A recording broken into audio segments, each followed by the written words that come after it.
No. All right, here we go. Salute to Knicks Nation on this Thursday afternoon.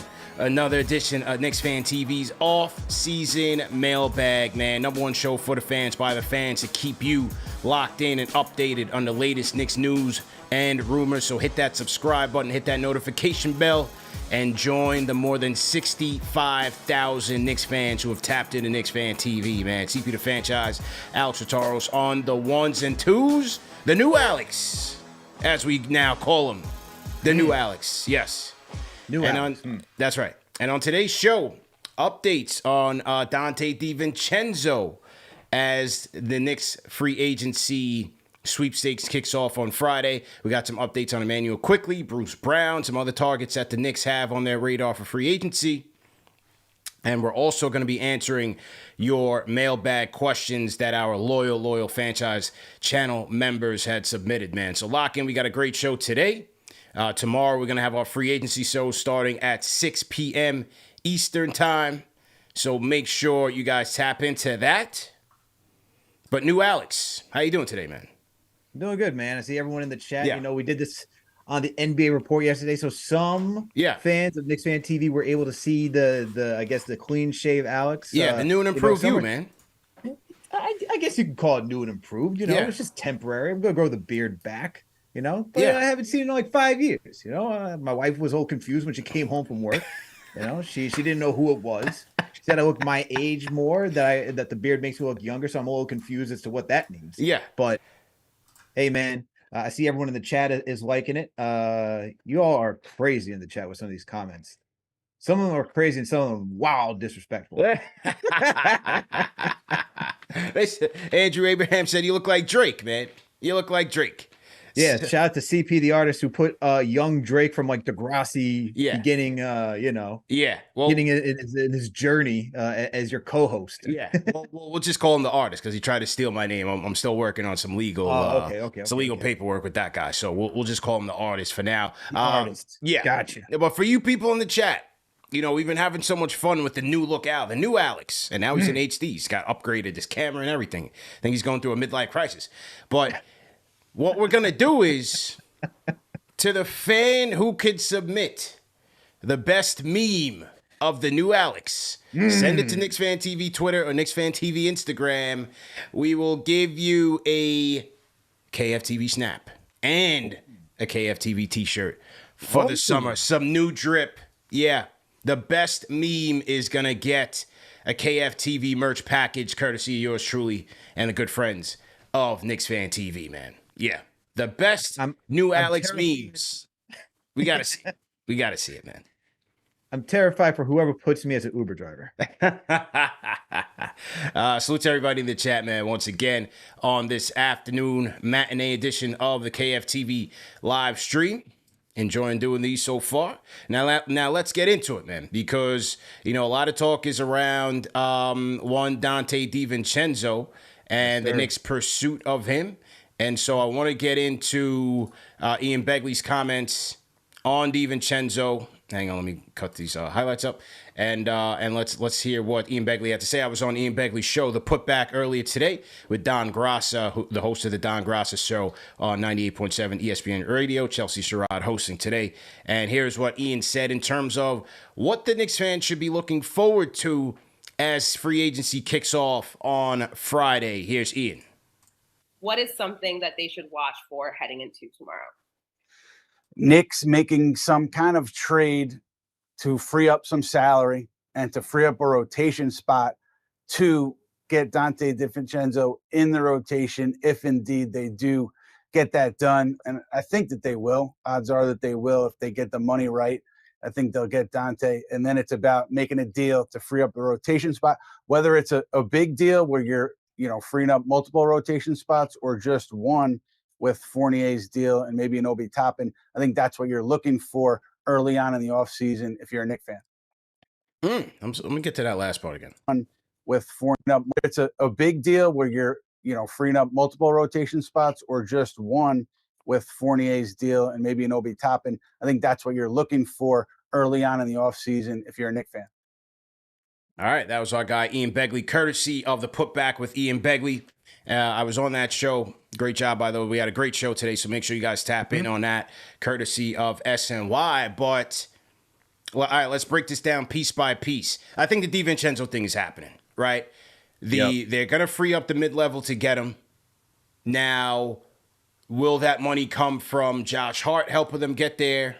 That's a possibility, with Josh Hart potentially opting in to his $12.6 million or $12.9 million player option, where then he and the Knicks can negotiate a longer-term extension starting in August. Does he do that, allowing for DiVincenzo to get his bag, and then you got the Villanova reunion? I think it's going to happen one way or the next. It's going to happen.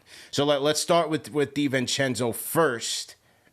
Your thoughts on what's looking pretty likely, because Ian also said Minnesota's interested, Detroit is interested, Chicago's interested. All three should have the money for DiVincenzo, but none of those teams are the Knicks. I think it's a foregone conclusion. Your thoughts? Yeah, you said Minnesota, Chicago, and Detroit. So I'm going to X out Detroit just because they haven't shown any playoff caliber level of play, and that's where DiVincenzo's come from two previous teams, the Milwaukee Bucks. And you talk about the Golden State Warriors. He did do a stint out in Sacramento, but if my memory does serve me right, but being the Warriors and the Bucks, I would think that either the Timberwolves or the Knicks, out of most recent playoff success, he would want to go to. And I'm going to lean towards the Knicks because of the relationships, right? We got Jalen Brunson, Josh Hart. They've all played together on Villanova. Where there's smoke, there's fire. I expect DiVincenzo at this point to be a Knick once tomorrow comes. But for me, it's not only thinking of DiVincenzo being a Knick, is what's the next move afterwards, because we're talking about a position, we've discussed this previously, CP. We're talking about a position where we got enough rotational players, right? You're talking about Brunson, you're talking about Grimes, you're talking about Hart, you're talking about Guards. Manuel Quickley. Guards. You got enough guards, man. Even RJ, you got to throw RJ in there too. And so with all of those guys on the team, Deuce McBride, if you want to include him as well, with all those guys, someone's going to be looking for their minutes to get cut. And I'm also thinking that there's a subsequent move after you sign DiVincenzo, because that means you're preparing to lose somebody in the future, right?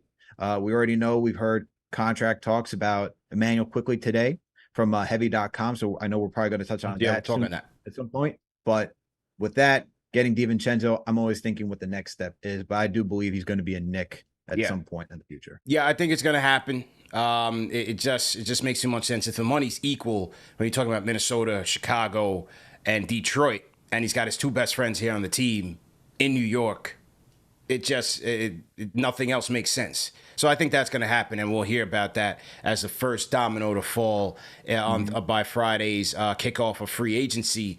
Now, as far as his skill sets, look, he had a great year for Golden State last year. 9 points per game, 4 rebounds off the bench. Offensive rebounding percentage, top 10 in the league. So he's going to be a guy that's going to get you some second chance points using his effort and his high IQ, similar to what a Josh Hart can do on the defensive rebounding side of things. So DiVincenzo is going to come in here and be a nice scrapper for you on the perimeter. I think he was 2.1% steal percentage, which was in the 90th percentile in the league. And so he's going to get after it on the perimeter, something that the Knicks could, yes, use. But the question is, as you said, who's out? Who's out of the rotation once you do that? And as Ian said, there could be a trade to free up a roster spot and get this guy in here. Is it a Fournier trade? Is it an Obi trade? Is it an Obi trade? He said at the end of that video, it could be is it an Obi for picks? For a pick? To free that up. Look, I think the writing's been on the wall. We've gone back and forth over Obi's minutes. We've dissected it to the umpth degree at this point. And as much as I would love to see Obi get his shine on the Knicks, to see him get more than 15 minutes a night, because I do believe that he has earned it. I think when you just see it, just from the energy he brings on the court, yeah, there's areas where he can improve, but he's also strong in areas that I think the Knicks can also utilize, like his off-ball movement. Yeah. I don't think they utilized it as much as they did in his second season as a Knick. So it's been complicated with Obi Toppin, right? because you can also say it's been a coaching thing, and you can also say that it's also been a player thing. I think it's more coaching, in my opinion. I think, yes, Obi can improve his games, but I also think that Tibbs hasn't thought of strategies to actually utilize his strengths to get him more playing time and to give Julius rest when needed. Okay. Yep. So from that, I think it's on the table that there is probably going to be a move. Obi for picks. What are the picks at this point? Because I think we've just seen who is the most recent power forward dealt. I forget who I'm thinking of right now that got dealt for very little. I'm just thinking that's John probably Collins. going to be Collins. John Collins. Thank you. Yeah. Thank you. It is John Collins. And we saw what John Collins went for, right? I'm expecting probably something of similar value. I think the argument that you could make for Obi is that there's untapped potential. I think he had a good, especially against the Cavs, a good playoff performance where he came in, he really embraced his role, was very efficient in his minutes, made a very impactful play as well. He closed out a game for Julius Randle in the fourth quarter. In game 1 against the Miami Heat, he was our only best three-point shooter, and I thought he brought a lot of energy when he was on the court.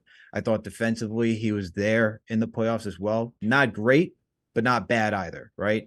We know that's one of Obi Toppin's weaker aspects of his game, but I thought he did a good job. I think you could sell on that and say, look what he did in limited minutes. You obviously have all the end of season stuff that he's done, whether it's scoring 30, 40 points, whatever. You can always say that there's more potential in him, but I think the value is going to be somewhat similar to John Collins, not because it's like John Collins, where John Collins has been a starter, has earned minutes, and has looked up and down with Atlanta. I think it's more so the Knicks just haven't used Obi, so you're just taking a bet that he's going to be good, right? We spoke with Keith Smith on the NBA Report not too long ago, and he thought that Toppin is worth, an extension for somewhere of $70 million because of his talent and because of, what he could potentially be. So, and 70 million sounds like a lot, but with regards to what the new CBA is and what the new salary cap will be over 4 years, 5 years, whatever, 4 years, I should say, over 4 years, that's not really a lot. So I think Obi is destined to be traded at this point, just because we've seen that Tibbs is not going to stop from playing Randall a lot of minutes, and it's just been a complicated situation for Obi Toppin on this team. Could be, man. Could be. What do you guys think in the chat, man? Could Obi be the piece that leaves to make room for Donte DiVincenzo? And I said this on Twitter a couple days ago, at CP the Franchise on Twitter. Look, yes, we could try to say, okay, where's the minutes going to come from? The guard rotation is cluttered, and it is, and it has been for quite some time. Need a wing. However, when I look at the amount of money that the Knicks have to spend here with that mid-level at $12 million, then you take into account who they actually have a chance at getting. There's no marquee wings out there. What is Taurean? I mean, look, yes, Kuzma's out there. I'm talking about realistic, just without having to trade. Just here's the money. Here's who we can get. It's pretty much starts at Torrey Craig, and by all accounts, you figure he's going to go back to Phoenix. So when I look at DiVincenzo and even at Bruce Brown, who the Knicks have interest in, and we'll talk about Bruce Brown in a second. To me, I look at it as almost like a draft scenario where this is the best player available right now. He can help. He adds to the depth, absolutely, but he can help. You still need, you could always use perimeter defense and a three-point shooting. He shot damn near 40% from three. Scrappy perimeter defender. You could always use that. And you never know. Guys might get hurt. So sometimes things have a way of working themselves out from a on-the-court standpoint. But from an operations standpoint, you bring him in here, then you have flexibility if you got to make a trade down the road. Do they trade it Quickley down the road? Do they trade an RJ? Do they trade a Grimes? Do they trade a DiVincenzo? Not to say that he's on the level as these guys because they all have varying skill sets, but you still can keep some talent or some role players on your team when you're going to go out there and make a trade so you're not gutting the whole thing. So that's how I look at the DiVincenzo thing. He adds to an area that we already have a surplus in, but it allows you flexibility down the road if you need to make moves. Yeah. Let me ask you this, though, CP. Yeah. Because our guy Ian Begley said and we just talked about Obi Toppin possibly being on the move. We know what Fournier's comments were at the end of the season. Do you see a deal where you just package both of them together to go get, a player? Because I feel like I don't see two separate deals happening where you trade Evan Fournier one deal and Toppin another deal. I think they're both going to be packaged in one deal to one team. And if you're thinking about that money, you're talking about $6 million. I think it's around $6 million for Obi Toppin, and then you're talking about 17, 18 million for Fournier. For Fournier. So that's a substantial contract that you're bringing back, right? Yeah. So who would that be out on the market that you do that for to kind of consolidate the roster? Or is there another player that's getting dealt in that move if you're bringing in DiVincenzo? Is it someone like Emmanuel Quickley? Is it someone like a Quentin Grimes? Yeah, it's true. It's true. I think, maybe you tack on an Obi with a Fournier to try to quote unquote sweeten the pot a little bit, and you aggregate those salaries. Maybe you can get something back for that. It'll be very interesting to see. Is it, a DeAndre Hunter type? I don't know. I'm just throwing names out there. But be on the lookout for that, because that's certainly a possibility. I don't think, the whole getting his brother on a two-way had anything to do with keeping or trading Obi Toppin. I don't think that has anything to do with it. His brother doesn't have any clout. They could have just brought him in just to give him a bag and take care of him. It's all CAA, it's all same family. They got the same agent. You know what I mean? Yep. Yeah. And I think they will work with Obi and his representation to not just send him anywhere, not just send him to Orlando or something, but send him to a team that they all believe he can get an opportunity to play and that he would be comfortable going to. I think they will try to take care of him in that regard. CP, shout out Dish Dash in the chat. Yeah, Dish Dash. Said Toppin and Fournier to Portland for Jeremy Grant, who's looking to make 30. Somewhere 25, 30. So that's legitimately at that price range. What do you think of something like that happening? Because we know the whole Dame dollar situation out in Portland. Are they going to rebuild? Are they going to commit to Damian Lillard? We're going to see at the beginning of free agency where that goes. Yeah. Is that someone that you would say the Knicks should go after? Is someone like Jeremy Grant? Yeah, definitely. We've seen him play. We've seen him play the 3 and the 4. Yeah. We're talking about a versatile player. Is that someone that you would go in that price range for and bring to the Knicks? For those two, yeah, I'd do it. Okay. I definitely do that. Definitely. So to everybody in the chat, man, hit that thumbs up button for you boys. Knicks Offseason Central, episode 5, man. CP and the new Alex on the ones and twos. The fresh shaven Alex on the ones and twos, man. And, speaking of that, might as well talk about it. Go to manscaped.com. Use promo code KFTV for 20% off plus free shipping.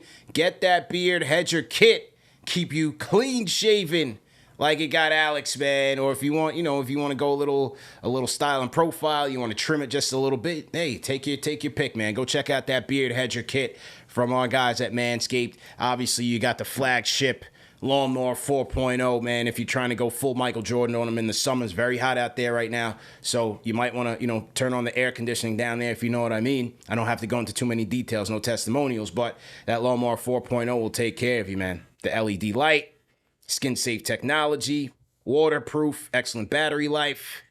Hey, man, Lawnmower 4.0. Tell them CP the Franchise sent you. Manscaped.com, promo code KFTV for 20% off plus free shipping. You guys can call us up too, man. 657-383-1509. Or you can hit us up on the Knicks Fan TV Discord. So to everybody in the chat. Okay. CP, some people said I went full Jordan mode. They did. They did say you went full Jordan, man. They did say you went full Jordan. So we're definitely loving the jokes. And as we said, I'm putting a bounty out there. Anybody with the best meme for the new Alex, drop it on at us on Twitter or send it to us on Instagram. The best new Alex meme is going to get a KFTV merchandise care package, courtesy of yours truly and our good friends at KnicksFanTV. Shout out to Brian Fishman now, $5 super chats at CP and Alex. Y'all coming to Vegas for Summer League? If so, what are the dates? Yes, we are. We are locked in. Dates have been locked in and confirmed. I will be there from the 7th to the 9th. Gonna go check out Wemby versus Brandon Miller. You got Scoot Henderson versus Amon Thompson. I'll be in there for Portland versus Houston. I'll be in there for Portland versus San Antonio. Wemby versus Scoot. And and I'll be there for the Knicks, man. Knicks versus Philly in Brooklyn and Knicks versus Philly. I forget which one is first, but the Knicks do play on the 8th and the 9th. Mm-hmm. So we'll have that. We do have a studio session booked at the Blue Wire studio on the 9th, which is Sunday at 1:30 p.m. So stay tuned for that. So, yes, we will be in the building, man. If you guys are pulling up at Summer League, definitely meet us in there at the Thomas & Mack Center. And we'll definitely have a vibe, man. Rock your Knicks gear, rock your KnicksFanTV gear, and we'll link up and do the damn thing. There it is. Okay, who else we got here? Super chats. I did see another super chat come in. That one was from Jean Mark. $5 super chat says, CP, your turn with the lawnmower. I'm good. He goes. People wondering, CP, what's under the beard? Man. Yeah. Well, I don't know if I'm ever gonna find out again, man. I'm good. Or maybe it's not bad. You could get a little exfoliating, get some of that dead skin, and start it new. You know what I'm saying? A little rebirth, if you will. Oh yeah, that's what I went for, man. Yeah, that's what I went for. 5 years, had to see what it's all about. But don't worry, not keeping this face. Well, I got a lot of wisdom going on under here, man. I kind of want to keep it and see where it goes. A little silver fox, if you will. Yeah, that's I saw old grays in my beard. I was like, Yeah. It's only going downhill. Yeah, it's all downhill from here, man. So you just enjoy it while you got it, and keep it flowing, man. Throw a little Vidal Sassoon in there. You know what I'm saying? Keep it moisturized and flowing. You do the damn thing, man. Whatever. I'm a poor man's George Clooney, according to the original man. George Flutie. I also got Jorge Posada. They're wondering if I just signed with the New York Yankees. George Flutie. Shout out to Domingo Herman, man. Perfect game. Great job. Perfect game, man. Perfect game. Yeah. 11-0. Look at that. Look, I don't care who you playing. Everybody wants to say, well, it's Oakland A's. Look, that is an incredible accomplishment, regardless. 100%. So, great job by him. Whoa. And this just in. A $100 Australian super chat coming in from Sim. Says, number one fan channel in sports right here. Keep up the good content. Sim, we appreciate you, man. Salute. Definitely appreciate you, man. Wow. You know what I mean? Salute to our friends over in Australia, Absolutely. Man. Yeah. That's awesome, man. What time is it over there anyway, man? I don't even know. What time is it? Sim, what time is it over there, man? Drop the time in Australia right now. Oh, breaking news. CP. What's up? Fred Katz of The Athletic just reported the Knicks have officially exercised a $1.8 million team option on Miles McBride for the 23-24 season. There we go. I thought they did that yesterday. They have officially done it today. Okay. Dude. Let's see. Okay. Also, Fred Katz just another tweet from Fred Katz. The Knicks have extended a qualifying offer to Trevor Keels. A league source tells The Athletic. Keels will now be a restricted free agent this summer. He was on a two-way with the Knicks this past season.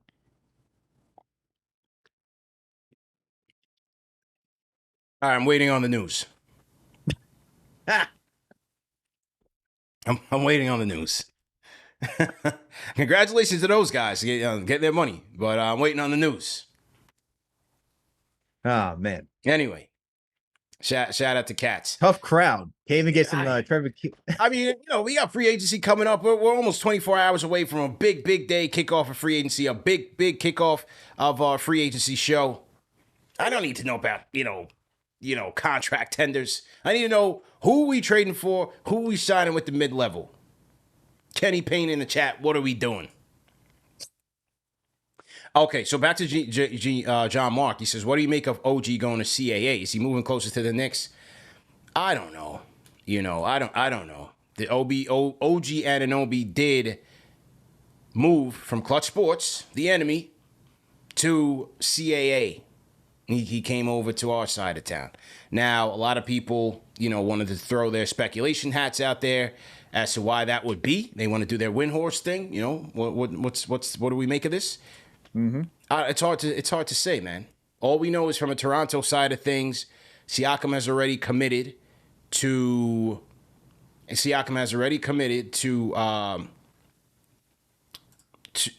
coming back. We don't know the status of Fred VanVleet, although we're hearing all signs are pointing to him going to the Rockets.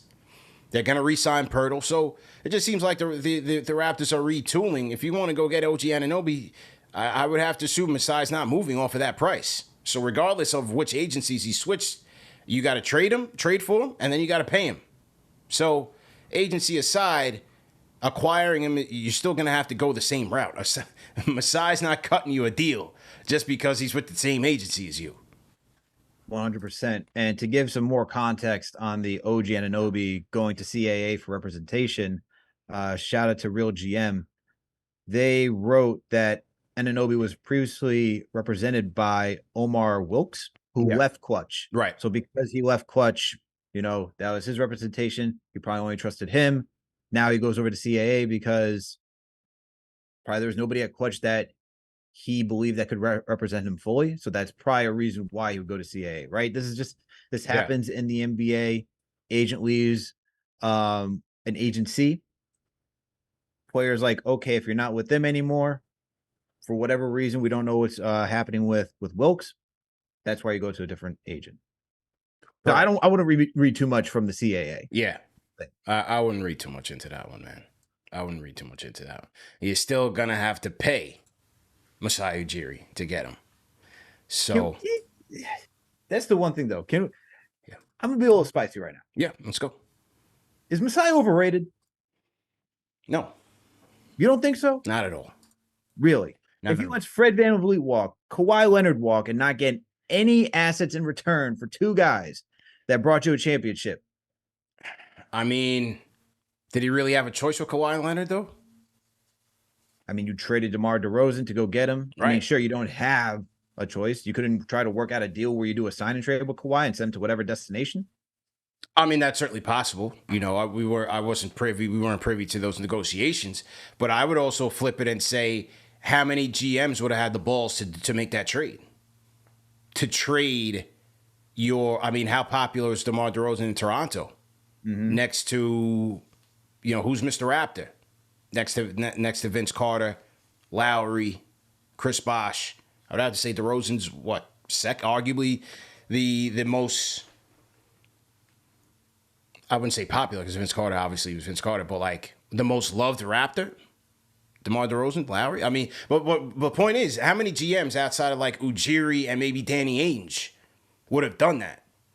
Would have sent that type of player who holds that stature with your fan base and organization for a half-season rental on Kawhi Leonard, knowing that all signs pointed in wanting to go to LA anyway, whether it's the Lakers or the Clippers, and he rewards you with a championship.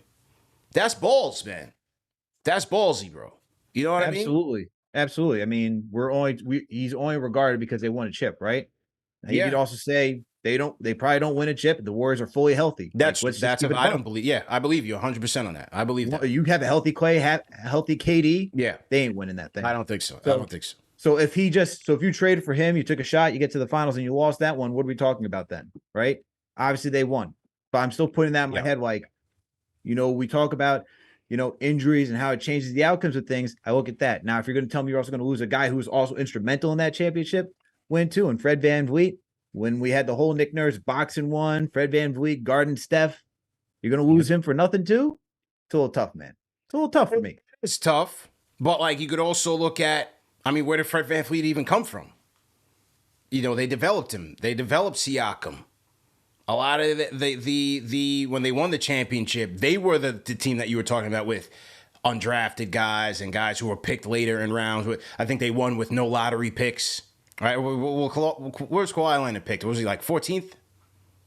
Can't remember, man. Well, let me look it up. But that was the story on the Raptors. I get that. Yeah. I'm just saying, man. I'm looking at it you're going to lose two guys that were part of that championship roster. Team was underwhelming last season. Leonard was 15th. That's what I mean. So, I think they won that chip with no lottery picks. But I hear you. It's certainly a realistic possibility because according to Mark Stein, it looks like Fred VanVleet is the favorite to go to the Rockets, which means Harden stays with Philly. There's no market for him. Mm-hmm. And that's how that's looking. Now, also, according to Jovan Buha, the Lakers feel confident that they can snag Bruce Brown, who, according to Ian Begley, the Knicks would be interested in as a backup plan if the DiVincenzo stuff crumbles. So Bruce Brown, I mean, if the Lakers are able to pick up Bruce Brown, that would be a fantastic move, along with keeping Reeves and Hachimura. That would be a great offseason for the Lakers, if you ask me, man. Bruce Brown.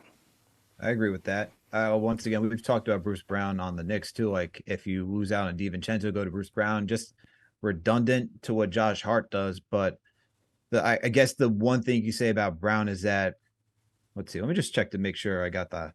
Is he 6'6"? Bruce Brown, he looks like 6'5". He looks more on the 6'5" side. Yeah. Let me check. Let's check what we got here. He is 6'4".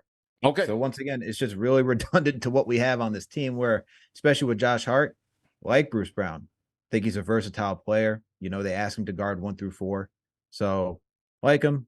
We need shooting, man. We need consistent shooting. Need shooters. Okay. At least with DiVincenzo, I can at least accept that shot 40%, can utilize that playmaker, all of those things.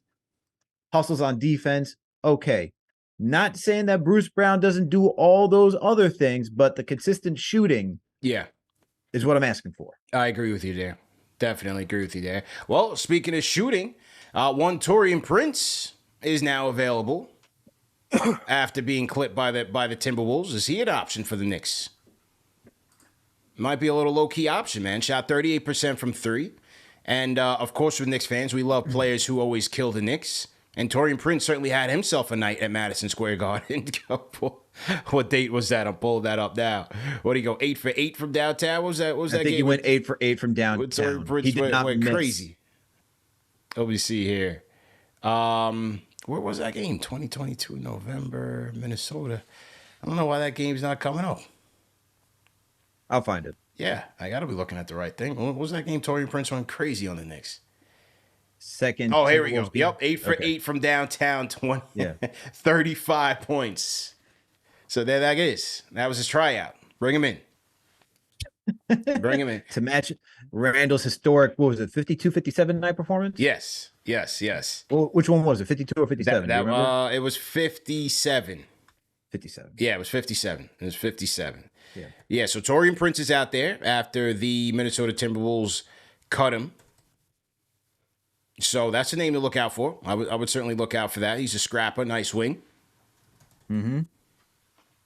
So not a bad idea. Prince averaged 10 points and 4 boards in 17 games against the Knicks and shot 37% from 3. So there you go. A Knick killer.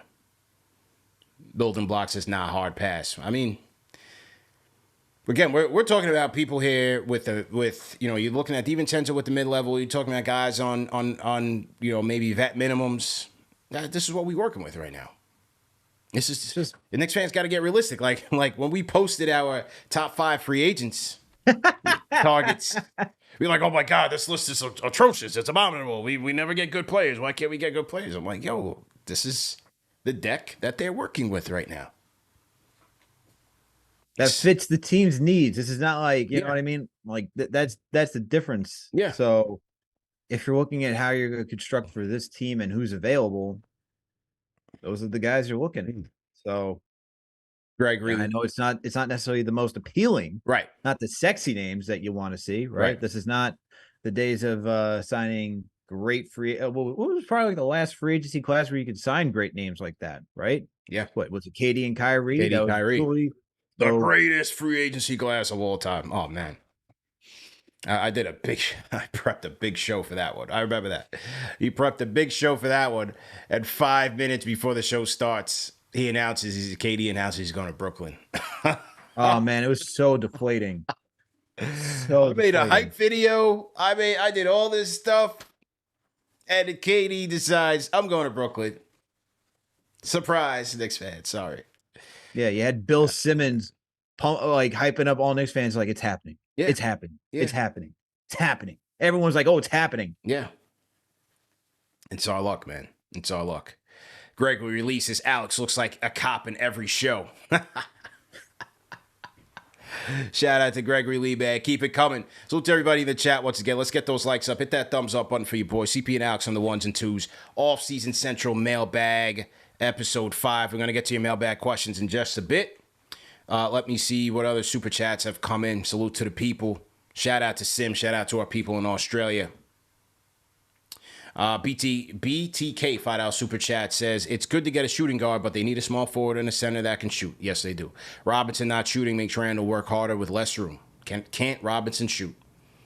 Well, that's just not Mitch's role, sir. You know, it's just not his role. A lot of people are looking for Mitch to just become something that I just don't believe that he ever will be. And it doesn't mean that he doesn't have a role here. It just means you have to work around it or make a change. That's it. That's it. Either work around it or make a change. There's only 2 things you could do. Knicks Deli. Yeah, and I mean, yeah, go ahead. Oh no, keep going. I was going to say for Mitchell Robinson because Fred Katz. If you want to keep going, it's fine. We could talk about Mitchell Robinson at a later point in the show. Yeah. Knicks Deli says, what free agent, $5 super testers, what free agent will be this offseason's Donovan Mitchell surprise availability? Well, he wasn't a free agent. He got traded. But if you're asking what could be the Donovan Mitchell trade this offseason, I don't think it's a surprise. I think it's a Dame trade. You know? I don't see the one thing that made you feel like it was possible that Mitchell would be available was Rudy Gobert trade being the first domino.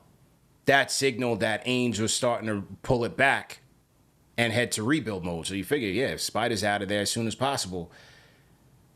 With, like, if you look at, like, a Levine situation, it doesn't look like the Bulls are motivated that much to get rid of him. They just re-signed Vucevic, as they should have. They invested a lot to get him. So that makes me feel like the Bulls will run it back for at least the next 2 years. Maybe, 1-2 years. Take it year by year. But with Vucevic signing a 3-year extension, or was it a 2-year extension? I think it was a 3-year extension. Leads me to believe that they intend to, run it back with their guys. But if they're blown away by Levine offer, maybe he's available. You know what I'm saying? I agree with you, CP. I don't see the Bulls moving Levine. You just resigned Vooch. They got to do something, man. Yes, because if they're trading Levine, I would expect them to either blow it up completely or somehow slowly do a rebuild while you still have DeRozan and Vooch over there. Correct. Like, you don't completely get rid of good players, right? Because you still need to develop your young players somehow. Like, this is that conundrum of, like, where do you keep a young how do you blend, like, veterans with young players so that way you can still win? Yeah, you're holding in some laughter. I don't know what it's from, but yo, shout out to Sean Farhadian, because this guy just sent me a ton of memes, a ton of Alex memes that we're going to show at the end of the show. I think this guy might be the winner, man. If somebody has him beat, this guy's got some good ones. And he did it fast. So shout out to Sean, man. Sean might have to come work for us, man. His Photoshop game is pretty impressive. Yeah, Sean hit us up, man. It looks like a USC graduate. Shout out to Sean, man. So yeah, right. We'll definitely show the people that in a little bit.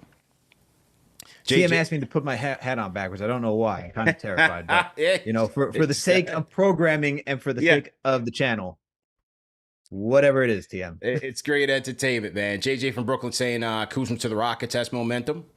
Those would be some good pickups, man. Good pickups. Rockets have money to spend. They got to spend it. They got $60 million to spend. Looks like Van Fleet is going to be there. I think that would be a great pickup for them. Get a grown up in the room, somebody with championship pedigree, a winner, a dog, and somebody that the young kids can follow and get them in the right direction. Be an extension of what Ime's looking out for out there in the court. I think that would be a great pickup for them. WG, Alex looking like Uncle Jesse from Full House. He is Greek. Mercy. But you used to watch Full House, bro? Or was that before your time, bro? You used to No, watch I used Full to House? watch Full House. Okay. I used to watch Okay, Full House. okay. Yeah. All right. Yeah, Full House was a good one. Shout out to Sim, another $100 Australian super chat. Shout out to Sim, man. We appreciate that. Shout out to Sim. Okay, what else we got here? Let's see. I got to get to the mailbag as well. Let's see what else we got here on the super chat front. I want to shout out our people that have been tapping in with us. We got Lens Alfred. Lens, appreciate it. We got WG, Knicks Deli. Okay, so I think we're current on our super chats right now. Shout out to everybody that's donating. Shout out to everybody watching. Let's get those likes up. Hit that thumbs up button for you boys, man. The donations are great, but the free support is just not there, man. We got 200 likes with almost 1,000 people in here. So if you guys are watching at home, do the free support. Hit that like button. Hit the thumbs up button for you boys. Tap in with the algorithm. Let them know number one show for the fans by the fans is cooking. 4 o'clock on a Thursday as we are close to 24 hours until the kickoff of free agency. Tommy Beer will be with us for our free agency show on Friday at 6 p.m. We'll be doing a simulcast on the NBA Report and KnicksFanTV as well. So we will have you guys covered. Me, Tommy Beer, and Uncle Jesse from Full House. There we go. There we go. Okay. Real quick tidbit from our friend Fred Katz on Quickley. You know, there was an article from Heavy.com in terms of what Quickley's price tag could be. Only thing with Heavy.com, like, you know, I don't know the guy, the writer. We never had him on. But, you know, every time the guy comes out with an article, and this isn't the article for those of you watching on video. This isn't the article that I have up here. This is Fred Katz. This is our guy. But from the Heavy.com article that said that, well, Quickley's looking for a 9-figure deal. So he's looking for at least 100 mil. Right.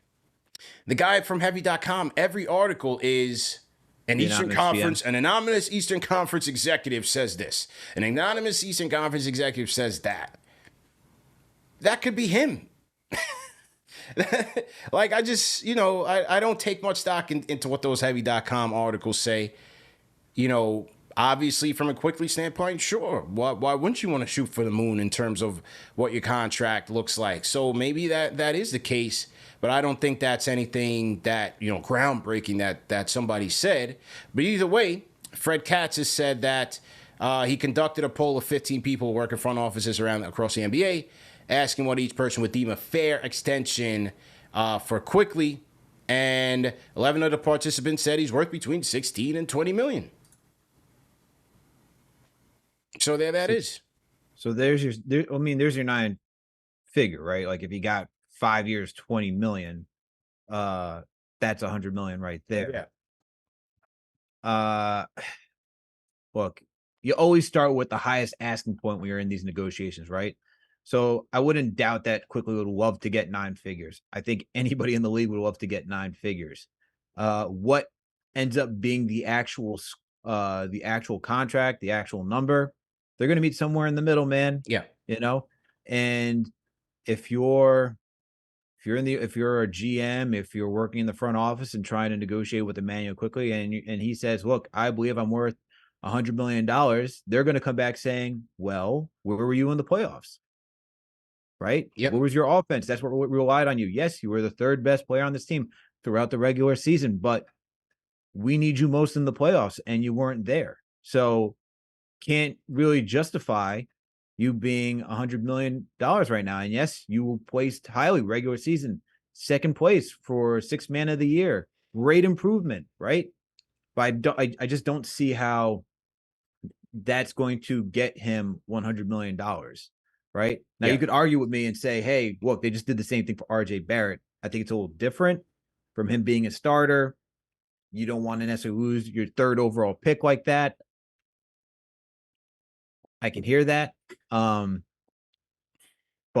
I just don't see how Quickley is going to get over $100 million.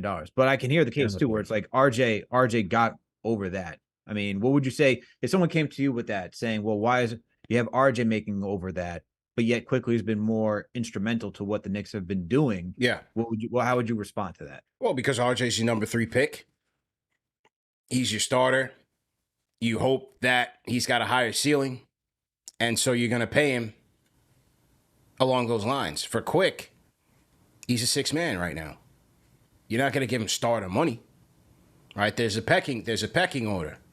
Mm-hmm. So there's a limit there's a cap to what he can potentially make. Now, his team is always, argued for him to start, trying to get him more recognition that way. We know G-Day's been out there. His representation for Rock Nation has been out there trying to, stir the pot a little bit, especially earlier last season.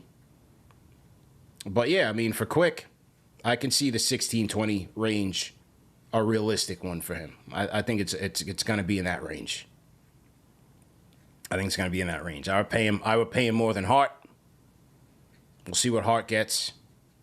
But I think that it's going to be within that range. You say 16, 17, 18 a year. You know what I'm saying? I hear you. I'm laughing at what TM just did. Go on Twitter, man. All right, no doubt. Oh, Let's my pull it up. goodness gracious. All right. Salute to everybody in the chat. Salute to everybody in the chat. Deshaun Wilson, salute, man. Definitely appreciate the support. All right, let's go on Twitter, man. Let's get back to the dumb stuff. Oh, yes, I agree with you. I agree with your point on like where RJ is in the pecking order, and why he gets the money and over Quick. I totally understand that, and I agree with it. Yeah. All right. Here's TM. Backyard Baseball 2023. Pablo Sanchez. There you go. All right, that's a good one. I think that's a good one, man. That is a great one. Shout out to TM. Shout out to TM, man. So to everybody in the chat. Like I said, man, I'm giving up a KnicksFanTV merchandise gift bag for the best meme of the new Alex. If you think that's you, submit it on Twitter, add us on Twitter, and or on our Instagram. The best meme. Absolutely. And we'll announce the winner tomorrow during our free agency show with Tommy Beer. Also going to be giving away some more stuff during the free agency show as well, man. I got a couple other things. Shout out my guy Shells Heavy, who always sponsors some giveaways for us. So I got some cool swingmans and stuff like that we're going to give away, especially for our channel members. We want to make sure we show our channel members some love as they continue to support us on a monthly basis. Okay. Like I said, call us up, 657-383-1509, or you can hit us up on the Knicks Fan TV Discord, area code 817. What's your name? Where you calling in from? Hello. All right, 817 going once. I think he's... Oh, yeah. Hello? All right, man. Listen, you got to get it together, man. When you get it, just, come on, rapid fire, man. Come on, man. This is 4 o'clock in the morning. 4 o'clock in the afternoon. This guy's got to get it together, man. It's no excuse. You call in, get right to it. Got to be prepared, man. Yeah. Got to be prepared. This is like the second time, man. Yeah. Second time. Everyone's in off-season mode. I get it. Yeah. Come on, man. There's no off-season over here. Let's go. Pick it up. He's speechless, TM said. Yeah, absolutely speechless. So there that is. What else is going on the free agency wire while I pull up some of these mailbag questions? What else is going on? Let's see. Pulling up stuff right now. Just looking at. Let's see. We got. Oh, according to Jake Fisher. Yeah. Keep an eye on Toronto providing Gabe Vincent with a landing spot if Fred VanVleet ultimately departs from the Raptors. Okay. There it is.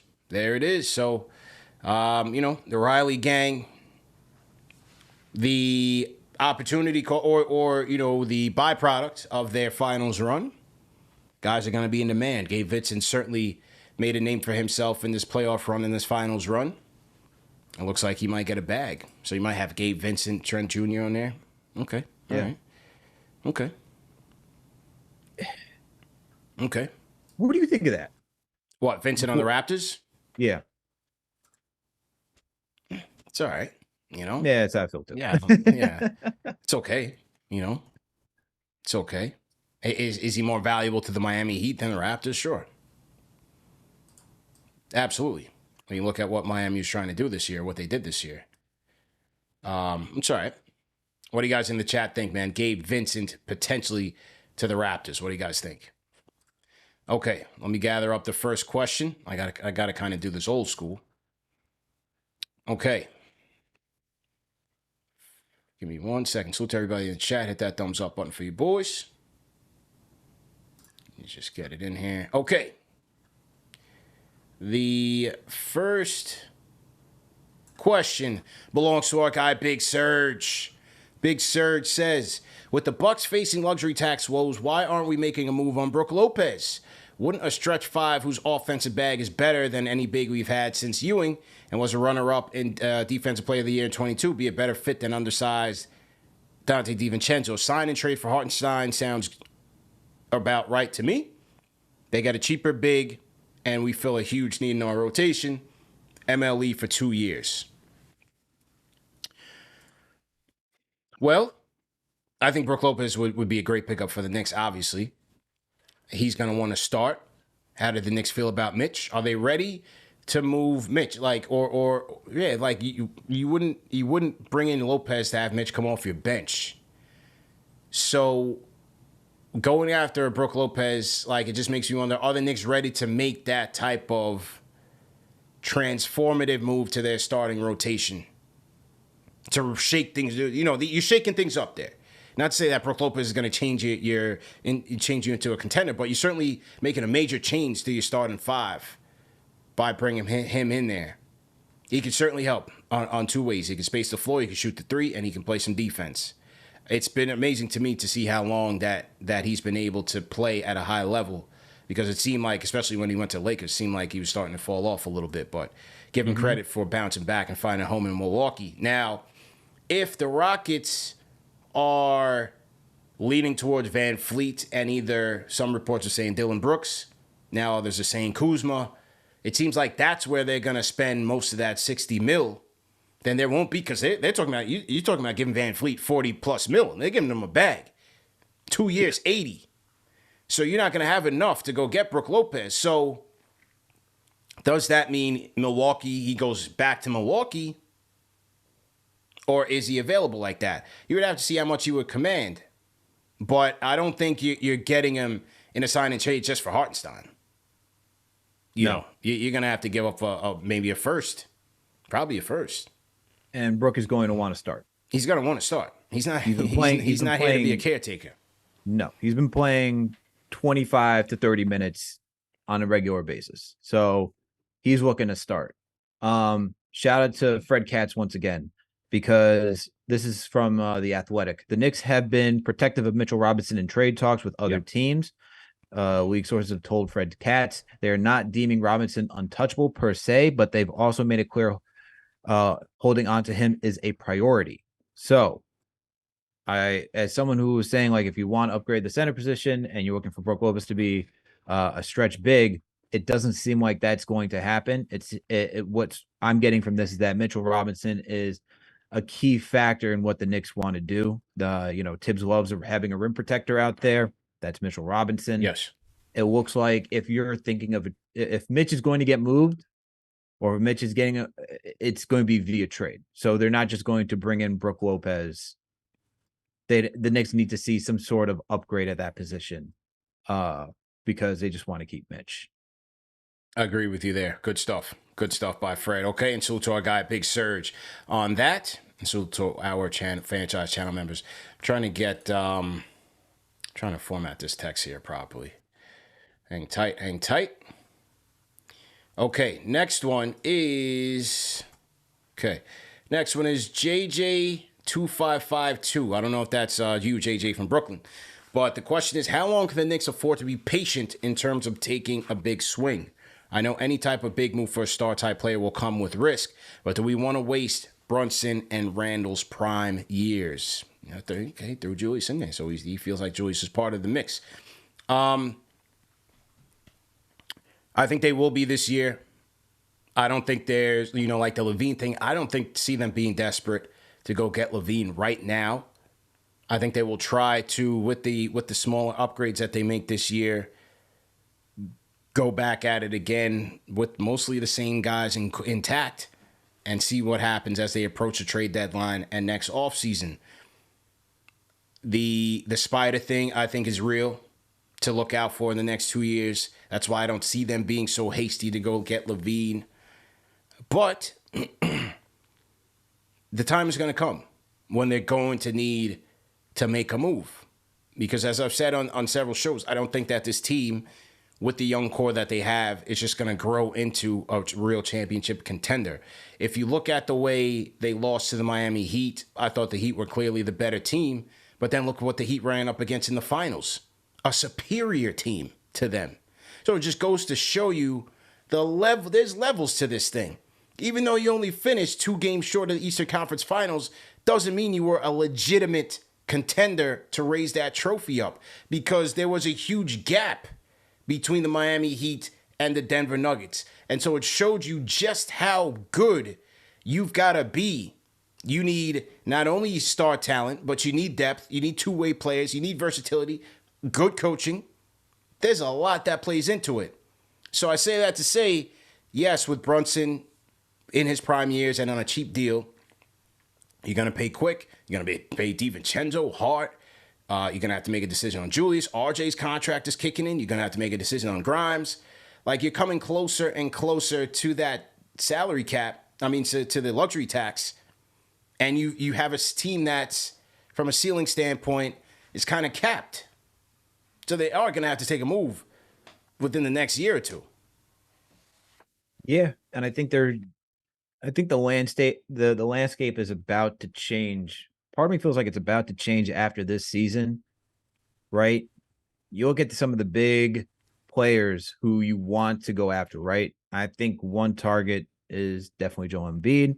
You'll get Devin Booker. I know some Knicks fans saying, why are we keeping tabs on these names? They're probably not likely going to come here. You know what? You can't convince me, though, that these situations are great for both teams, for both of those players, that we can just say that they're going to retire, Devin Booker, whether it's retiring being a Sun or whether Joel Embiid will retire being a 76er. They can enjoy their destinations right now, but at some point, they're going to want to win, and they're going to have to see if the team will do whatever it takes. And if they can build a contender around them that can put them in position to go win that ring. So look at Joel Embiid. Fell short this season, right? He won MVP. They didn't do well in the playoffs. They lost in the second round to the Boston Celtics. Granted, I thought the Boston Celtics were a more deep, more talented team than the Sixers, but still, at some point, you look at James Harden right now, what he's trying to do for his contract. You got to think, if they fall short again with this roster under a new head coach and Nick Nurse, right? How long until Joel Embiid says something needs to change here, whether it is the organization or do I got to leave to go put myself in a better position, right? And I think the Knicks are taking time to go see, does what happened in Philly, can that transpire in Philly where Joel Embiid wants to leave? Same thing in Phoenix. Look, Phoenix just went all in. They're going all in on this core four of Beal, Kevin Durant, DeAndre Ayton, and Devin Booker, all right? They are going to be in cap hell moving forward. So can they produce a winning team? Can they go win a championship? We'll see. We've seen that you need to have a balanced and deep enough roster to go compete in the playoffs and go win that ultimate prize. Phoenix doesn't necessarily have that right now.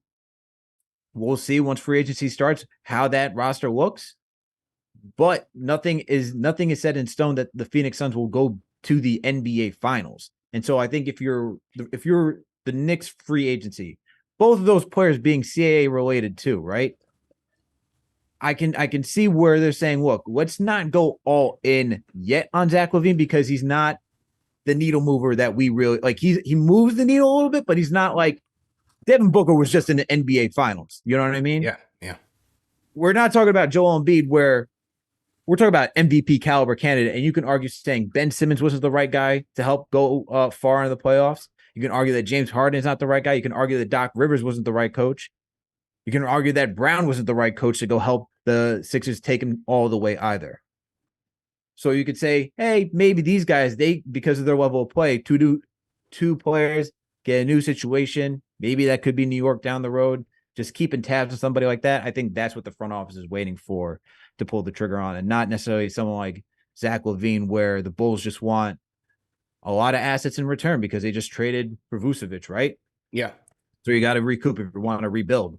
But I don't see Zach LaVine being that guy that you go empty the war chest for and saying, all right, now we can go win, right? This is why, like, for me, I'm kind of like okay with the Paul George if you tell me we can get him for pennies on the dollar, because I think he's the perfect positional fit for the Knicks. And I think you can take that risk for 2 years if you don't give up much. And if he's healthy, obviously it's a big if, but I'd rather do a rental like that than necessarily overpay for someone like Zach LaVine. Good stuff here, man. And right on cue, shout out to JD for throwing us this tidbit here. This is from Woj on the Knicks' approach this season and whether or not they should make a big splash. Here's Woj, courtesy of 98.7 ESPN Radio here in New York. Right on time. Here's Woj. Here he is. Next time the big NBA, it might be for next summer. It may not be this summer. And I think part of that is the next time the big NBA star or NBA stars say, I'm going in the portal. I'm going in the NBA transfer portal. I want out. Right? Which is what it is. Free agency gets leaner and leaner each year.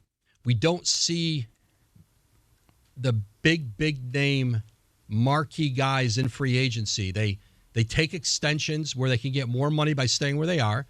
And then when they decide they want out, they ask out and they go in the portal. And so when those players, whoever they are, and they're coming because they're always coming, when they ask out, I think New York is a more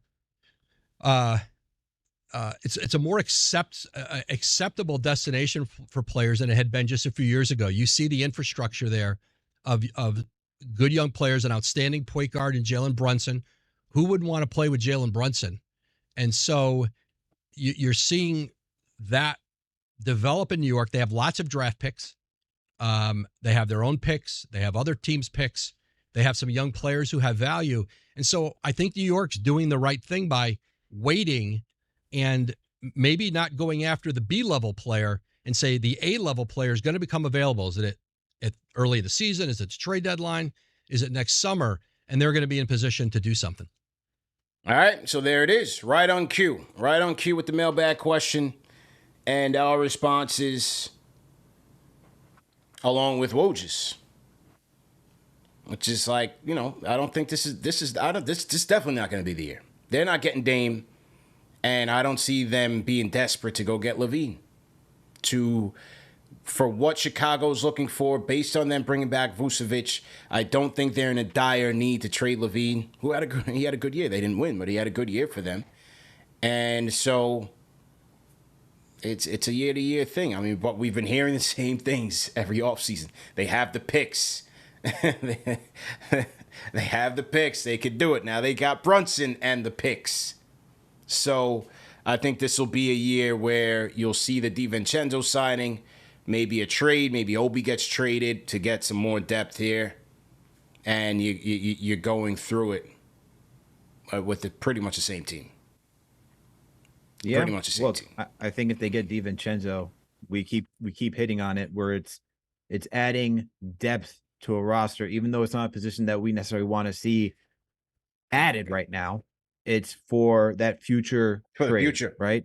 It's for the future. So I think that's how we have to look at this is that they're setting themselves up for the future. They're trying to play this game of chess where it's like, what's the move before we make that attack? Yep. We're saying, all right, now we're going all out. And just as Woj said, as we just discussed, it's probably a next year thing where you're just watching the landscape unfold, because there's other teams that are right now trying to take control and win that championship with their top players, right? Yeah. So we'll see what happens. We shall see what happens, man. And we'll take some time to hit a quick reset. Salute to everybody in the chat once again. Hit that thumbs up button for your boys, CP and the new Alex, a.k.a. Uncle Jesse, in the building on the ones and twos for a Knicks off-season mailbag. Ladies and gentlemen, we are approaching up to close to 24 hours until the start of free agency and the Donte DiVincenzo era kicks off for the Knicks. CP, Uncle Jesse, and Tommy Beer will be here tomorrow night, Friday, 6 p.m. Eastern time, for a live free agency show, the #1 NBA free agency show for the fans, by the fans. Yeah, as you see these cool shades that I'm rocking here on the video. Shout out to our guys at Oakley, man. As you guys know, they are changing the game, and it's time to discover a whole new world of possibilities, man. Do you run? Do you golf? Do you hoop? Talked about Damian Lillard. Dame rocking his Oakleys, just signed a deal with them last year. But they've got everything you need, man. So make sure you get yourself a pair of Oakleys today. They're suited for everyday eyewear, man, with frames and lenses allowing for an extension of self, an expression of your personality. There's more than meets the eye. Shout out to our guys at Oakley, man. Yeah, absolutely. So make sure you guys check it out. A lot of their shades come with a great prism lens technology. It's a proprietary technology to Oakley, and it's available for everyday settings as well, man. So if you want to know more, once again, go to Oakley.com and get your pair today. Rare Edition said, I got the Brett the Hitman Heart look going. Jay from Puerto Rico saying CP Ortiz. CP Ortiz. I don't like that name. I'm a Yankee fan. I don't like that CP name. Ortiz. If you got Uncle Jesse in the house, we got CP Ortiz. Yeah. It's okay. I don't like that, you know. You saw what Derek Jeter did when he got the Red Sox jersey? Yeah, I love it. I love everything about it. Shout out to the captain. Shout out to the captain. Threw man. that thing straight off the set. He was like, nah, absolutely not. Ortiz does a great job on the MLB broadcast, man. He does a great job on the coverage. And, that was a great moment. Shout out to the captain, Derek Jeter. It's my guy. Shout out to Domingo Herman, all the Yankee fans in the building. Mm-hmm. Shout out to TJ147, man. Welcome to the franchise channel membership, TJ. Definitely appreciate you, man. Definitely appreciate you. So appreciate your support and appreciate the support of everybody else, man. Let's make sure we get those likes up, though. Okay, back to the phones we go, man. 214. What's your name? Where you calling in from, sir? Yo, CP. It's KnicksTakeJake. Nick. What's going on, yo? Jake. Let's go. Yo, what's up, Alex? Look, man, I'm listening to this Waj audio clip, and I'm just a little confused because if the mentality is for the future, the Knicks have now gone 2 years without drafts in these drafts without picking a player. So why are you gearing up for next summer, and more importantly, the summer after, when Jalen Brunson is 98% likely going to decline that player option, and you're not getting young talent in here to develop and work to that point? Yeah, they're punting on drafts, and they're sending out draft picks for guys who can't shoot. And to be honest, his role on this team is because we shoot terrible, and Josh Hart with these offensive rebounds. So now we're talking about DiVincenzo. I'm just confused because I feel like the Knicks need wings, and if you're shorter than 6'5", I'm sorry, man, you're not a wing. Need a wing. I need a dang wing on this team. Need a wing bad. So Yeah, no, 100%. And look, I'm not really feeling this DiVincenzo talk.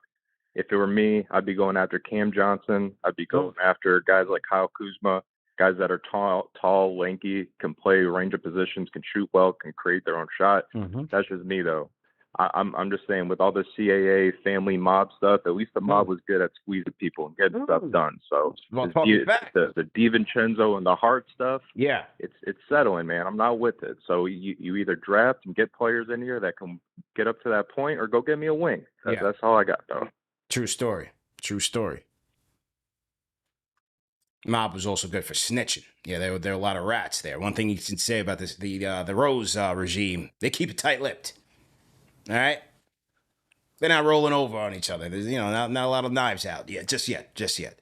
How would you know all that, CP? Unless you're part of CAA. I hear things around this time of year. I hear things. Well, one thing I did hear is that the Knicks did get rid of their equipment manager and some of their medical staff. So it sounds like Dolan wanted to make a move on some of their training and medical guys. And the equipment manager, his contract was not renewed. So we wish him well. Who else we got here? K Marco, $10 super chat says, guys, Mo Bamba and Malik Beasley have both been waived by the Lakers. Thoughts? Well, I've always been a Beasley guy, but if you go get DiVincenzo, you don't need him. Mo Bamba, they've got 3 centers, man. Unless one of these guys gets moved, the Mo Bamba dream bro, bringing Mo Bamba home, the legend that is Mo Bamba. I think it's still going to be on ice, man. It's still going to be, yeah. I don't see it happening. Mo's not coming home anytime soon. No, they just signed or re-signed all three centers last offseason. Yeah. So Mo Bamba's not happening. Mo Bamba's not there. No, but as for who's the other name? Malik Beasley. Yeah. I mean, that's a wing. Yeah. Shoot. Let's get back to Jake's comment, though. So, first of all, rate Jake's comment in the chat, man. 1 being trash, 5 being facts. Because I think he has valid points, you know, especially if this experiment does not work out. I think the concern that you punted on 2 drafts without having some young talent in here is legit. But I would also argue,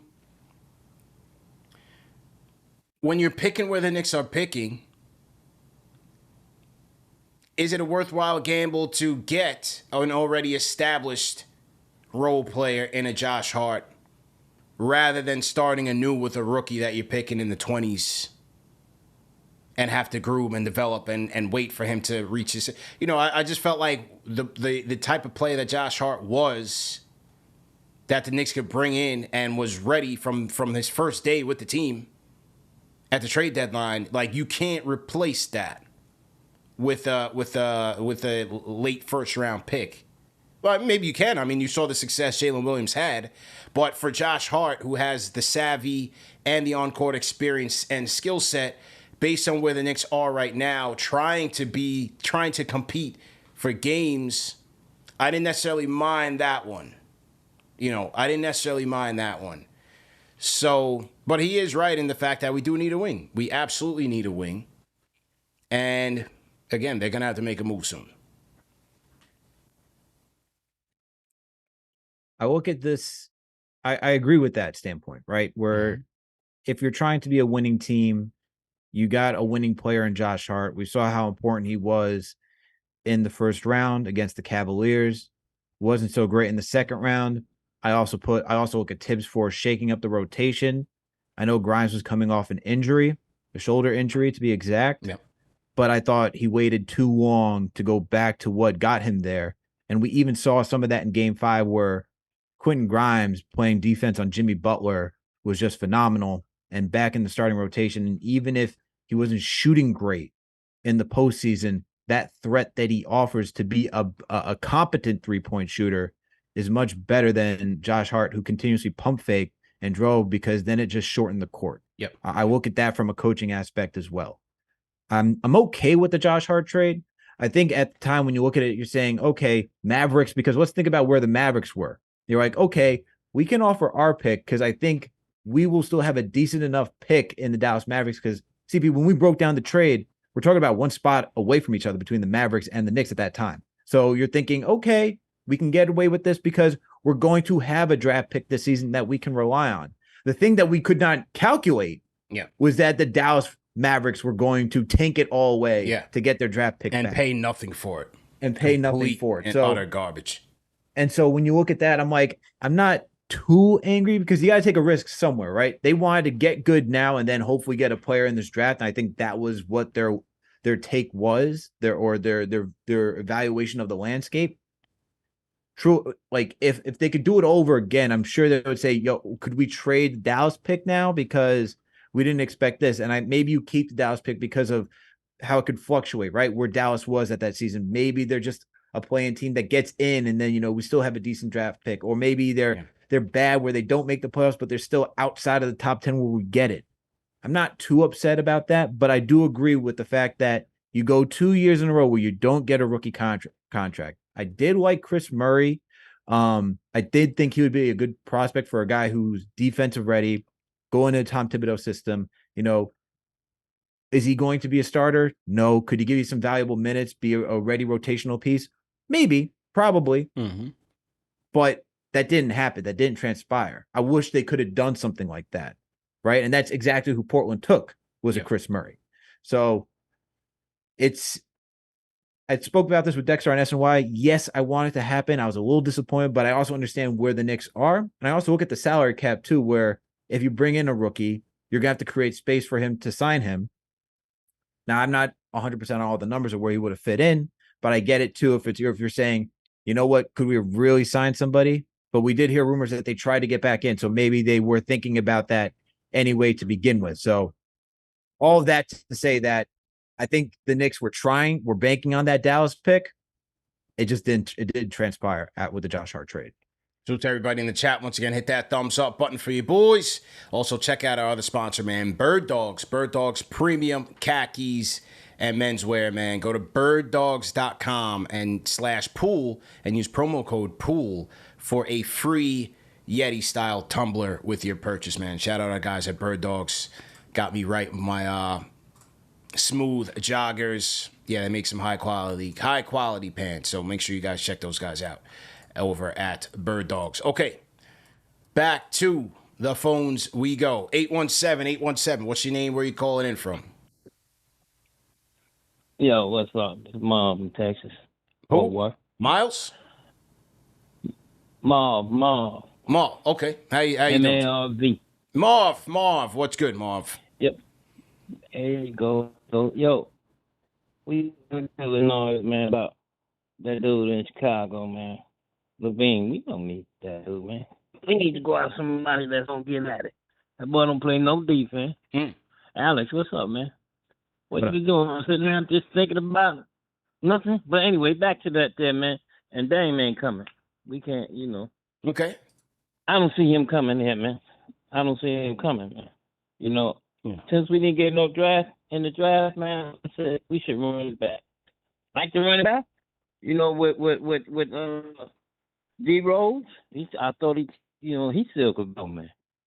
Tibbs should have used him. He should, especially when we was up 15, 16. Okay, I'm gonna just drop you off because your connection is staticky, and I heard what he said though. If you guys allow me to translate, he said we don't need Levine. He plays no defense. He said we're not getting Dame.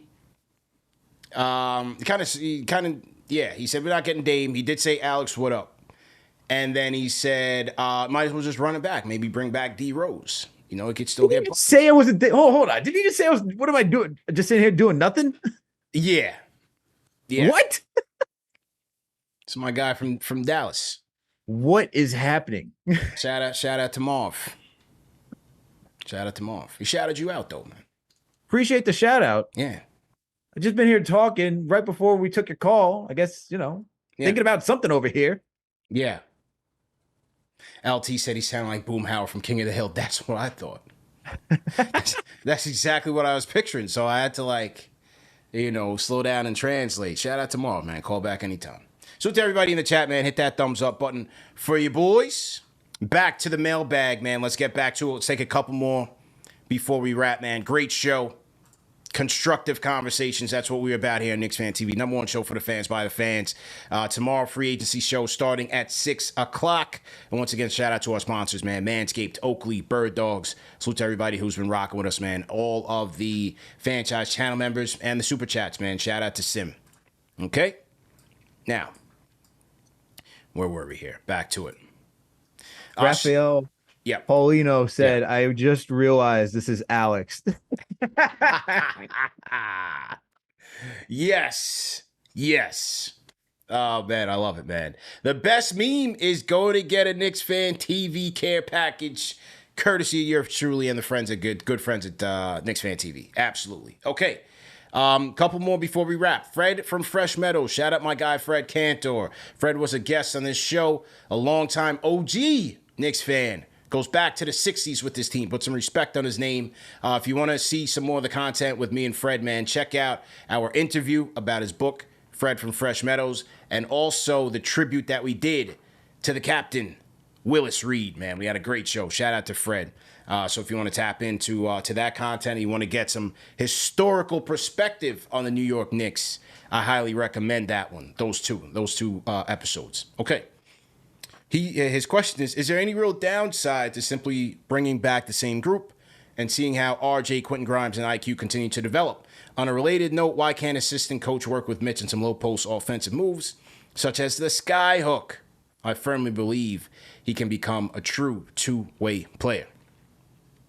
Well, the first part, I think it's very likely that you're going to run it back with the same group. I don't see any major acquisitions. I don't see any major trades coming down the pipeline. Everything can change, but there's a good chance that you will see RJ Grimes and IQ back, continuing to develop. And no, I wouldn't say that's a terrible thing, but you're hoping that those guys can just take another step.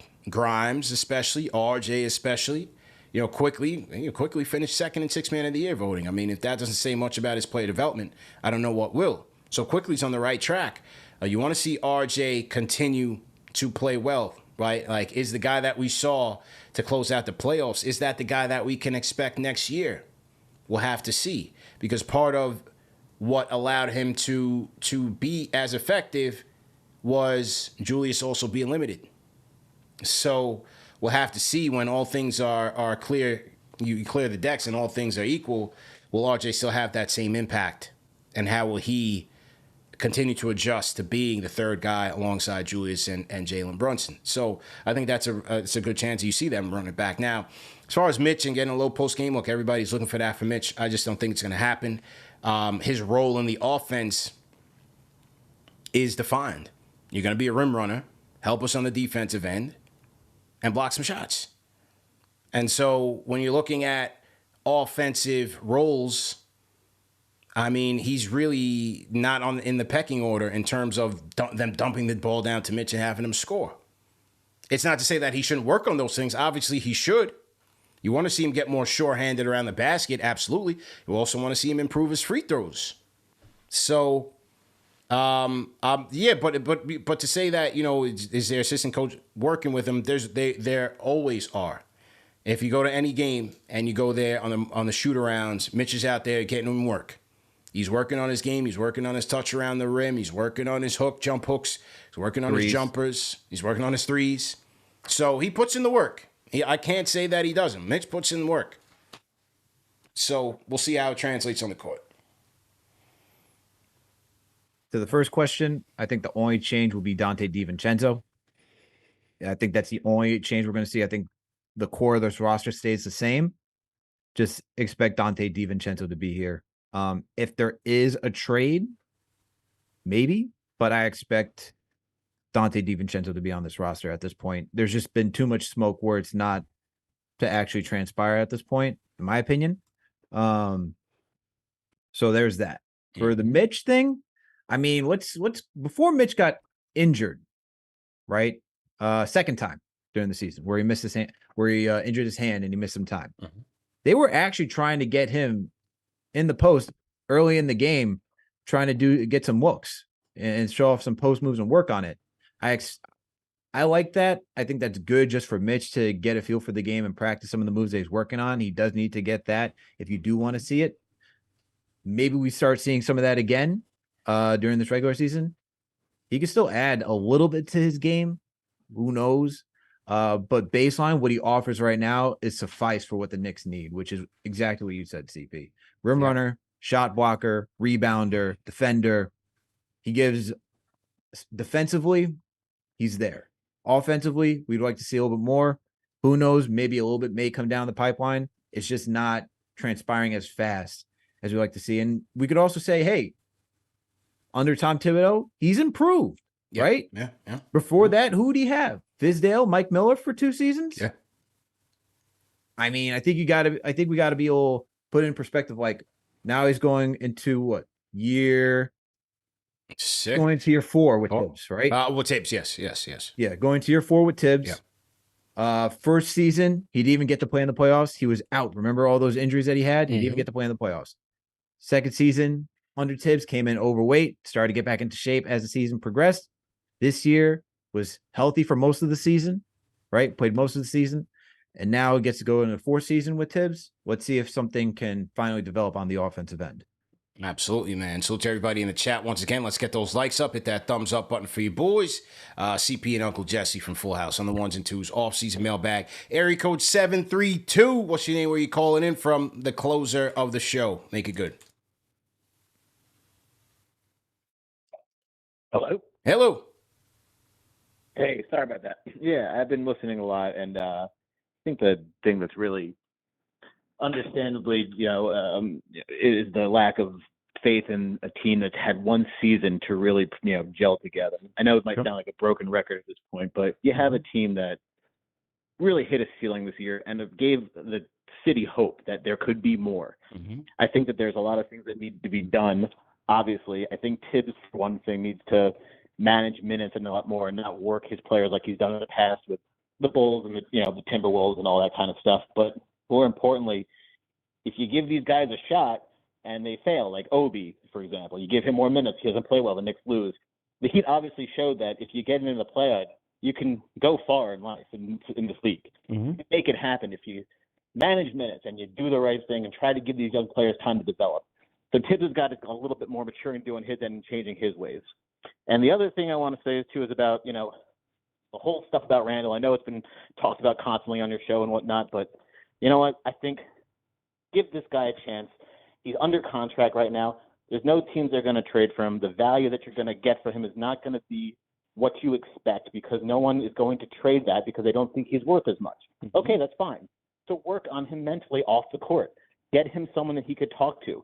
Tibbs has got to get more involved with him and mentally as well too. Randall maybe wants to be the leader. Brunson is the general on the court, and they should both be able to play in a tandem. And I think that this team, given the opportunity, they don't need to do anything crazy like get Dame or anything like that. Get a couple of three-point assassins, work on the defense, make sure they have open shooters, and then execute. I think that the series against the Cavs proved that they were a better version of what the Cavs were. They outplayed the Cavs because they shot a little bit better than them. And they lost to the Heat because they got outshot. And I think that that's what happened in the Atlanta series 2 years ago. And for people to rush to judgment to blow this up after 1 year, no one expected. If anyone honestly has the cojones to say that this team was going to hit this ceiling, was going to end the season in the sixth game of the second round, I call BS on that. Sure. I don't think that anyone expected the team to get that high. Sure. And to do that well. No one expected Brunson to explode like this. So all the banter about Randall not playing up to his needs and, they need to go and reevaluate this whole entire team. Tibbs needs to get replaced by Lou, you know what I mean, and the coaching staff. Let the team gel. Let the young – it's like a farm system almost, The Yankees have for a long time had a great farm system and wound up developing. It went bad because they were actually overpaying for players and then they failed. The Knicks have done that for 20 years, and they screwed up a lot of it. Like, are people happier with them winning 20 to 30 games? Yeah. Do you want to see them compete? You can win 47 games and maybe get to a conference final. Take that every year. It's really hard to win a title. It's really hard to win a championship. Only one person does it. And at the end of the day, not everyone's going to get there. So if they succeed and Knicks fans are still unhappy about it, the worst haters are the Knicks fans. That's what it comes down to. And I'm a diehard. Yeah. But the people that hate the Knicks the most are the fans themselves at times. And it's frustrating to see it and to hear it. Well, they should be the hardest critics, though, man. They pay the money. They watch it on TV. They're buying the merch and everything. They're invested. No doubt about it. But my point is, though, this was a successful season, and people are looking to blow it up. Is my point. No, I wouldn't say that. And you're absolutely right. This was a phenomenal season for them. I don't think the name of the game is blow it up. That's not what we're saying here. But No, not you gentlemen in particular. Yeah, I read a lot of the stuff on these comments and whatnot. And Randall's a bum. People, it's like crazy. It's like, to me, it's asinine. Yeah, I get it, and appreciate the call. I don't even think most fans are looking to blow it up. But the question is can they make a move to actually win it? Right? To win 48 games a year and make it in the playoffs is great. It's great. If you pull it back, sure. It'd be nice to see that year after year after year. But this is New York. Team has won the championship since 1973. My guy, friend from Fresh Meadows, was the last guy to see this team win the chip. We'd like to see that in our lifetime. Absolutely. Like as a Yankee fan, okay, I've seen enough chips in my lifetime. I'd like to see them win more, but I'm okay if I hit the upper room and all I saw was, the amount that they won. Giants, they got me too in that short time frame. Eli's the man, Hall of Fame, put him in the Hall of Fame. If I check out and that's all I get, I'm good. but we need a championship here. So we're trying to figure out, how do we get there? We don't just want to be good. We want to be immortal. That's what we're chasing. So the question is, do you have faith in the younger players, the RJs, the Grimes, the IQs to develop and take us there? Because one of those guys has to emerge. Or do you think you wait, you stay patient, and try to go out there and trade? It's going to have to happen. 90 seconds. CP. Yo. I hate to do this because I hear what you're saying. Yeah. And considering that I'm a Jets fan and a Knicks fan, and my pops was the guy who saw those rings, and I haven't seen any rings for those teams. Yeah. I hear you, and especially with the Yankees. But this just in. According to Woj, Yep. 76ers guard James Harden is picking up his $35.6 million option, and sides are beginning to work together in exploring trade scenarios, sources tell ESPN. It's expected Harden has played his last game for Philadelphia. Whoa. Now that's interesting. And not only did Woj report this, Shams reported this too. Yeah. Whoa. So there it is. Unbelievable. Unbelievable. A move that could have domino effects in the National Basketball Association. There it is. The beard is out of Philadelphia. Oh, I thought you were talking about me for a second. No. The years has been long gone. Harden and working on a trade. A trade, man. Trade to go where? CP. Is it the Rockets? Is it the Rockets? Is it the Rockets? Did I see somewhere where people in the chat are saying Clippers? Clippers. Holy moly. Well, they got the payroll for it. So, Brody and Harden back together again. Brody and Harden back together again with the Claw and PG. Whoa, that's what we're talking about, caller. We're looking for Embiid. Forget the beard. I don't care where he goes. What's going on with the MVP after this? See, and this is why you're patient. This is why you stay patient. Not like anything's happened with Embiid yet, but I'm saying with a shakeup like this is where if Embiid becomes available, and we just got reports from Fred Cassidy saying how high the Knicks are on Mitch. Yeah. I love Mitch, but if you're talking about an MVP player and you're going all in to go get somebody like that, whoa, that's different. Man, oh man. Unbelievable, man. What a bombshell. And Ian Begley reporting that the Clippers could be interested. So there it is. Now we wait. Now we wait. Interesting. So that means Fred VanVleet, it's either Raptors or Rockets. Harden not going back. He's getting traded. Could be to the Clippers, who have the money to get it done. Mm-hmm. And are on their last legs to make something happen. Got to do something. That could change the West. And certainly got to change the East. Because if he's out of Philly, that's one less. Huh? What are you selling Embiid if he's out? It was those two.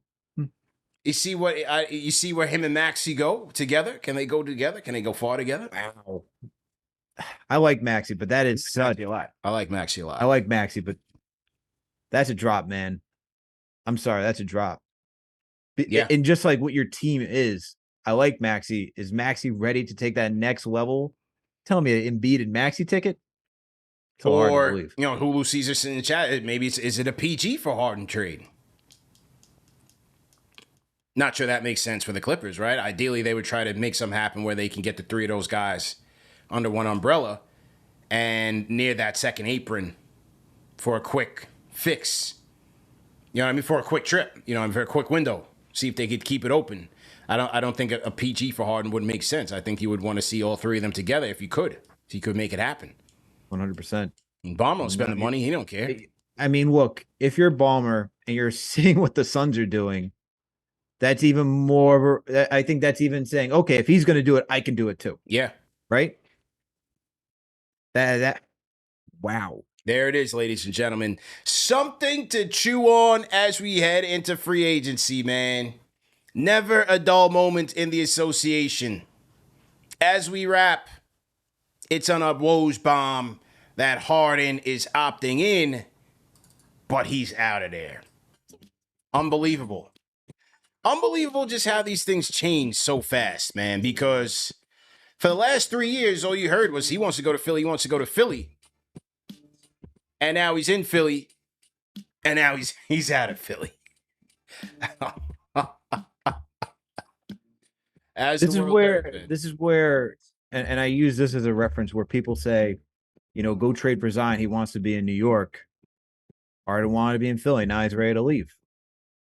Just because you want to be there doesn't mean you want to stay there. Wait a second. Hold on, man. Hang on, man. What? Wait a second. Hang on. Turn off the music, man. I'm talking to myself. You're the one controlling the music. What are you doing? Whoa. Hang on here, man. Because according to Woj, not only are the Clippers interested in James Harden, but the New York Knicks are expected to make a run at James Harden. What?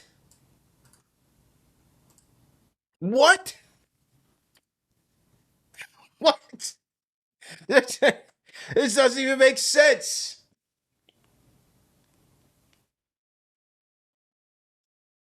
Why? Make it make sense. How does that work? The Clippers and the Knicks are expected to be among the teams to engage with the Sixers on a potential James Harden trade. If it's a trade to land Embiid and to help the Clippers facilitate to get James Harden, I'm all for it. Yeah. No. It makes no sense. I'm not taking the ball out of Jalen Brunson's hands and putting it in James Harden's hands. No. Is this just for leverage? That's a leverage play, man. They always put the Knicks in there. It makes no sense. This is like asking for Dame on the Knicks. Just doesn't make any sense. No. That makes no sense, bro. That makes no sense. Unless you're talking about, a 3-team trade where the Knicks get something out of this that they want. Are they able to get like a Batum in a 3-team deal? That would be nice. That would be nice. Or do they get PG in this whole thing?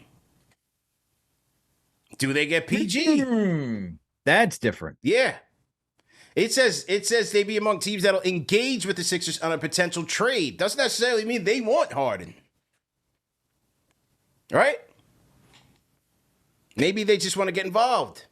And Woj, as KnicksTakeJake says, Woj is Leon's boy.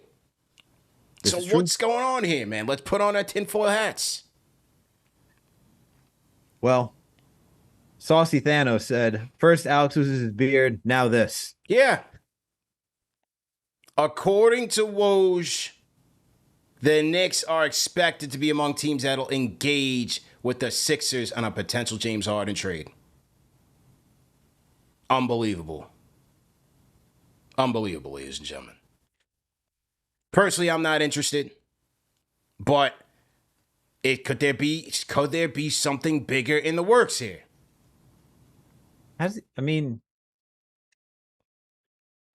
guess if you can make Chris Paul and James Harden work in Houston, you could make it work with Brunson and Harden, but I'm just no part of it. No part of it. Ain't no way. No way. That's insane. No, I just can't. I can't picture trading. I mean, it's just weird, man. Why would you want to add James Harden, who's getting to the latter half of his career? You need someone who fits positional. You need a wing. Maybe there's somebody else in the deal if the Knicks were to get Harden that you get that wing player, but and who's he's such an isolation heavy player that it will look we're talking about 3 players playing ISO. Can you imagine having Brunson, Randall, and Harden? We were in I think it was like 30% of the Knicks plays were in isolation around that. Yeah. That thing's skyrocketing to above 40. Unbelievable, ladies and gentlemen. You be the judge. What do you guys think about that, man? Who wants James Harden? Can we get a poll in the chat to see who wants James Harden? Who wants? Yeah, let's put a poll in the chat, man. Is there anybody that actually wants James Harden on the New York Knicks? Unreal. Oh, man. Oh, my Lord. You can't make it up. You absolutely cannot make it up. You absolutely cannot make that up, man. People in the chat are like, no. Yeah. Are we trading Randall for him? Are we trading Randall for him? Yeah. Unreal, man. What a way to head into free agency. What a way to head into free agency, man. Harden to the Knicks. What do you guys think, man? We don't need that, is what I'm saying. Unless it's a 3-team trade, you're getting somebody, you're getting PG. Maybe he'll facilitate something, you get Batum back. Something like that. But that's about it, man. What a day for the Beards, as the only DM does. We start to show off with Al losing his, and we end it with the Beard potentially coming on Broadway. That would be a disaster. An absolute disaster. Cody Glock, Alex Beard signed a 2-year deal with the Jets. Shout out to Cody Glock, man. An overwhelming amount of no's in the poll. We got some yeses in the poll right now. A couple yeses, but it's pretty overwhelmingly no. Yeah, pretty overwhelming on the no side. So show yourselves. Who said yes? Unbelievable, man. Unbelievable, man. Anyway, ladies and gentlemen, hey, stay tuned to the #1 show for the fans by the fans. CP and Alex on the 1s and 2s. Tommy Beer will join us on Friday to talk NBA free agency and these James Harden rumors. We'll start the show off with that for sure, because it could be a blockbuster on the way. You just never know, man. True Jory J. Brunson can play off ball. He can shoot. Trey Julius.